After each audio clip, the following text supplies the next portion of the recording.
राम धुनि सम्मेलन थी सियारा यहाँ राम कथा के आयोजन होवा थी सियारा जे राम कथा में हमर जैसे अभावा के तल्ला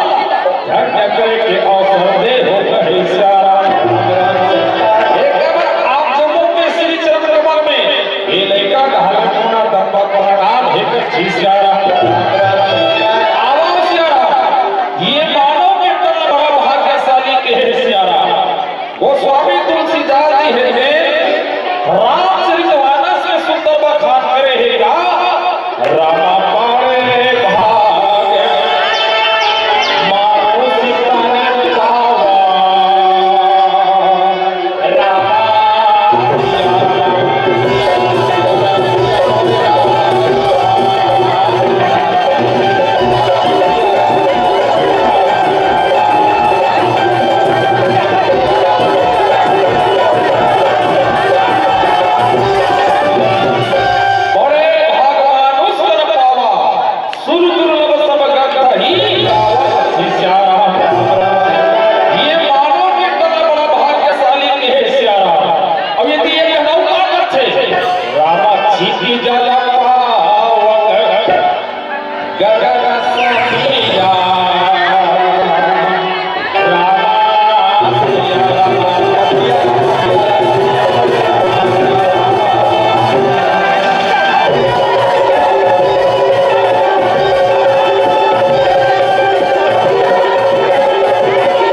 सीता ने पावा बड़ा भाग्यशाली एक थी सियारा और अधमा धागा कौन सियारा जेन में आए बार आए है ये तीन की कदर खतर रहत है कब उधर फटा फटा कोठियावा थे भैया मनते पे तो कोटम भाई सोकरा आवाज थी सियारा ये अधमा भागा के है सियारा तो आवाज सियारा मानव पे तल लगता है तो प्रभु के हरि हरि तंत्र लिखत थी सियारा आवाज सियारा ये लड़का है आपमन के बीच में नंदी जनन के कथल रखे बजावा थे थी सियारा नंदी कोनी सियारा नंदी भगवान भोलेनाथ के सवारी सियारा परोपर जन्म हेते कैसन हो है थी सियारा नंदी जनन कैसे कथाए जाए जे कथा में एक कुंवारी लड़की रथी सियारा जे कुंवारी अवस्था में अम्मन में हो जाते गर्भ धारण कर लेते हमारा छत्तीसगढ़ ही में आधा सी सीकर थी सियारा आप देखो दाई कुंवारी लड़की है कि कुंवारी अवस्था में अम्मन में हुई गर्भ धारण कर ही सियारा जे की नोनी के शादी हो ही आई ही लड़का लजना ही का थी सियारा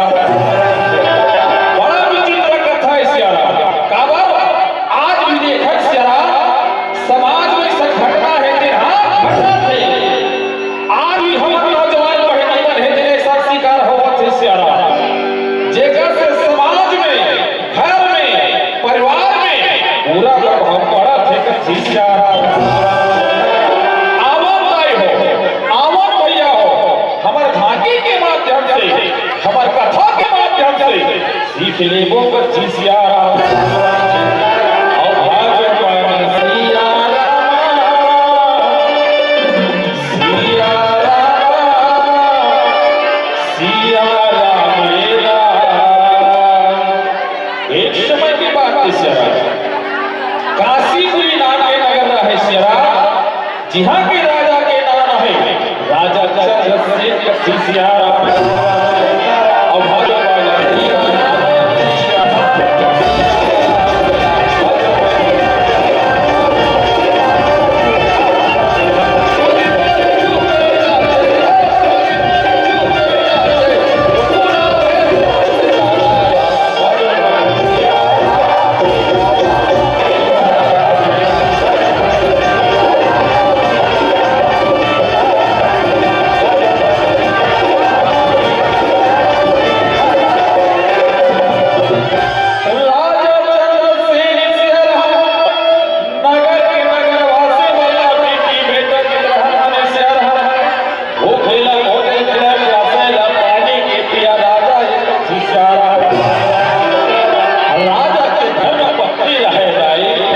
रानी के नारा है रानी प्रभावती कच्छी सियारा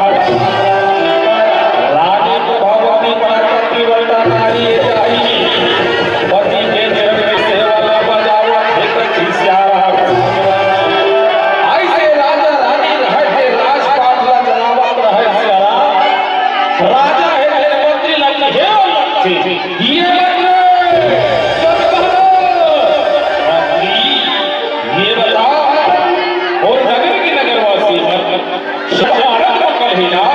सबसे पूर्वक महीना जी कच्छी सियारा हाँ महाराज सब आनंद मंगल है सब खुशी पूर्वक है महाराज और ये बात सुने हो महाराज बाबा देवती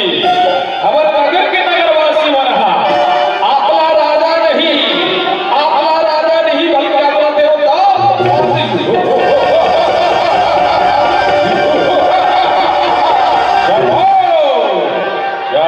मंत्री तूने मुझे खुश कर दिया कच्छी सियारा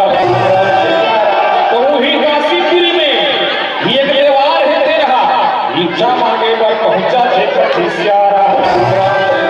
और रामा है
और काशीपुरी में आगे का कारण है सब आनंद मंगल होना जी कच्छी सियारा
देवनी पढ़े लिखे नहीं रहे ब्यूटीफुल काला जानी ओ तेरे तसियो में पापा मैं बने बने पहले हो पतवन का करो को चाचा न हो सियारा ये रंगासिया के दाई ते ब्यूटीफुल लगी जाने सो नहीं ब्यूटीफुल को लगत है जानता को लगत है ये बढ़िया बढ़िया दिखाते ये सुंदर सुंदर दिखाते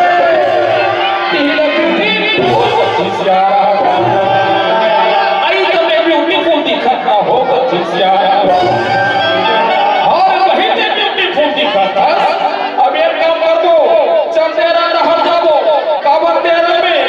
लोग वही कावन है देना भूख प्यास के मारे लोग थोड़ी वही चल तेरा नहर जाबो सियारा देवारे देवनी पुत्र जगह धन सियारा आप अपना जगह धन है वहां तो तेरा नहर जाबो सियारा ये रहे सियारा जिन बेटी के जाते कच्ची सियारा बेटी के नाम है गंगाधारी सियारा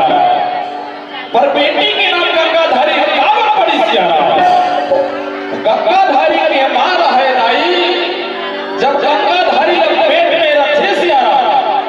गंगा नदी में स्नान करे बन जाते दाई गंगा के चलती धार में पानी भीतरी बेटी ला जन्म के देखे कच्ची सियारा ओकर सिद्धि बेटी के नाम थे गंगाधारी सियारा जेला दाई दादा प्यार से गंगा के नाम से पुकारे कच्ची सियारा राजा चंद्रसेन में रानी प्रभावती लगत थे रानी प्रभावती भगवान है आज हम लोग बुढ़ा काले में संतान है रानी जे नहीं भेटिए वो बेटी में हर रात अल्लाह को कोई पढ़े करे हो रही है जब तक बेटी ला नहीं देखो ना मोल चढ़ के मिले मोर बेटी गंगा है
लुका देकर खिसियारा।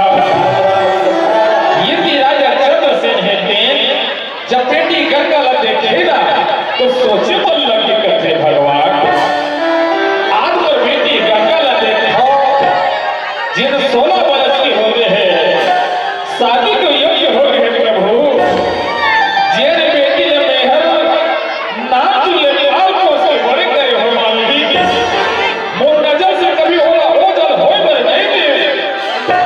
आज वो बेटी के शादी लग रही है भगवान मोला छोड़ के जब नहीं पाए मैं बेटी की बिना में कैसे जीऊं भगवान मैं गंगा के बिना कैसे जीऊं माली आहार हमारे बोला पूरा हराई में बेटी दे भगवान बेटी की जगह बेटा बना के भेजे प्रभु वो रात की उपलब्धिकारी होती माली वो बुढ़ापा के सहारा होती प्रभु पर आज के बोला बेटी दे भगवान बोला बेटी कहाँ बात है प्रभु बोला बेटी कहाँ बात है माली बेटी कहाँ बात है खिसियारा राजा रानी के आँख से आंसू बहते सियारा बेटी गंगा रहे दाई बहाके में खड़े खड़े दाई दादा के बात सुने सियारा आज गंगा की आँख से धंध धंध आंसू बहे लगे भगवान हे प्रभु आज मैं गाय ना माली वो मेरा को मरवाए देता है कि क्यों नहीं है अरे अधिकार होने से बेटी ना जे दीदी जी दाई दादा के सेवा लाली बजाता को हो भाई मैं कहाँ करूँ प्रभु कहाँ से मोर दाई दादा के संतान कहाँ से बेटा ला माली बोला बुद्धि दे बोला अकल देकर खिसियारा बेटी गंगा सोचे पर लग गई सियारा गंगा कहते भगवान मोरी ही काशीपुरी में भगवान भोलेनाथ के मंदिर है सियारा वही मंदिर में जाके भगवान भोलेनाथ की पूजा पाठ करके दाई बर बेटा दाई बर बेटा दाई बर बेटा हो सकती सियारा आज बेटी गंगा है ऐसा विचार करिए सियारा आप पूजा के थाली घर में वहाँ तो मंदिर बचावा थे सकती सियारा कहते हे भगवान भोलेनाथ तोर मंदिर में आज हो प्रभु ते बोलाना दान लेवे कहती सियारा कहते हे भगवान भोलेनाथ जैसे रामचंद्र जी है सब लीला 40 केवल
कहते हे भगवान भोलेनाथ तो मंदिर में आई हो प्रभु बोले दर्शन दे दे दाई वर बेटा दाई वर बेटा दाई वर बेटा दे दे सियारा आज गंगा हिलने भगवान भोलेनाथ को प्रसन्न करेंगे खातिर सियारा धो धो चौड़ धरे है बेलपतिया धरे है गंगा जल धरे है कच्ची सियारा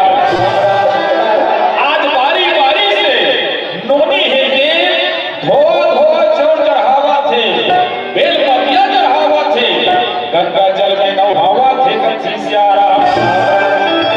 और कहा थे का गंगा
जल गंगा जल में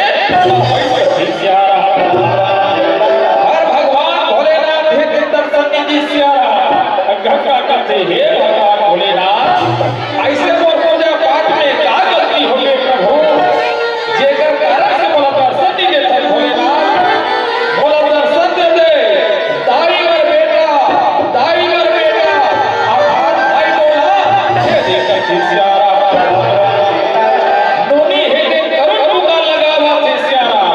पर भगवान भोलेनाथ हेठे दर्शन दी देवा छे गंगा कहते हे भगवान भोलेनाथ तो चरण के सौगंध है प्रभु जब तक ले बोला दर्शन नहीं देवे ये पति से जाने वाली नहीं हो चाहे भगवान क्यों ना चली जाए कच्ची सियारा आज गंगा हिलने भगवान भोलेनाथ के शिव जी में मुड़ी लगा चारे बन लगे कथे दर्शन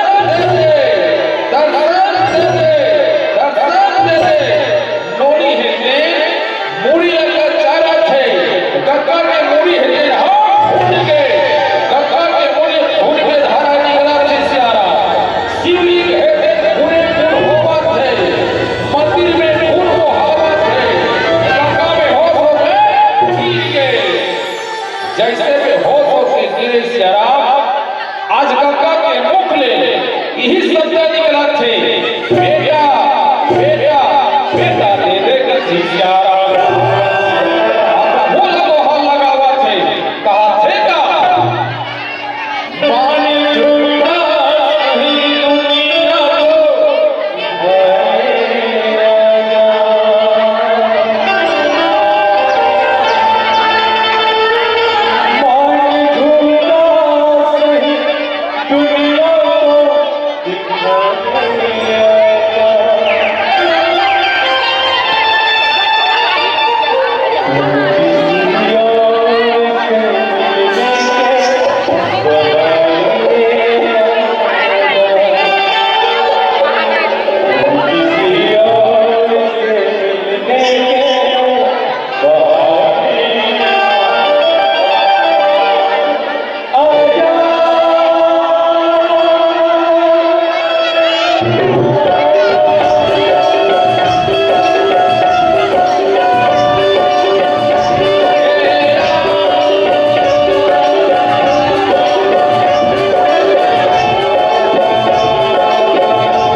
बेटा बेटा बेटा दे दे कच्ची सियारा